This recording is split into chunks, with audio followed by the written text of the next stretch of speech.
ગુજરાત હવે ગાંધીનગર પહોંચ્યો છે। વાહનોની કામગીરી સાથે જોડાયેલા ડીલરો ગાંધીનગર પહોંચ્યા। વાહન વ્યવહાર વિભાગને ડીલરોએ રજૂઆત કરી છે। આરસી અને આધાર મેચ કરવાની કામગીરી જૂની પદ્ધતિથી કરવાની ડીલરો દ્વારા માંગ કરાઈ છે। નવી પદ્ધતિથી હજારો વાહન ચાલકો પરેશાન થતા હોવાનો પણ આરોપ છે તે લગાવવામાં આવ્યો છે અને આ માંગ છે તે ડીલરો દ્વારા કરવામાં આવી। વાહનોની નોંધણીનો જે આખો વિવાદ છે તે હવે ગાંધીનગર પહોંચ્યો છે।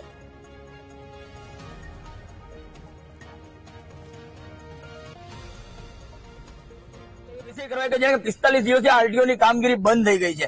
એનું રીઝન છે કે આરસી બુકમાં આધાર કાર્ડમાં નામ મેચ કરી નામ ટ્રાન્સફર કરવું પ્લસ ઓટીપી દ્વારા નામ ટ્રાન્સફર કરવું, જે શક્ય નથી। કારણ કે 6 મહિના પડી રહે કે 5 મહિના પડી રહે, વાહન કેટલી વાર કેટલો સમય બ્રોકર પાસે પડે એનું અનિશ્ચિત હોય।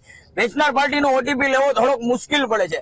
જે જૂની પદ્ધતિ હતી આધાર કાર્ડમાં નામ ટ્રાન્સફર, જૂની પદ્ધતિથી જે મેન્યુઅલી કામ થતું હતું તે ફરીથી ચાલુ કરવું, મોબાઈલ નંબર ઓટીપી મેન્યુઅલી થતું। હવે આજે આ કામ બંધ થઈ ગયું। 45 દિવસથી આ વાહનો બજારમાં વરે, અકસ્માત થશે તો જવાબદાર કોણ?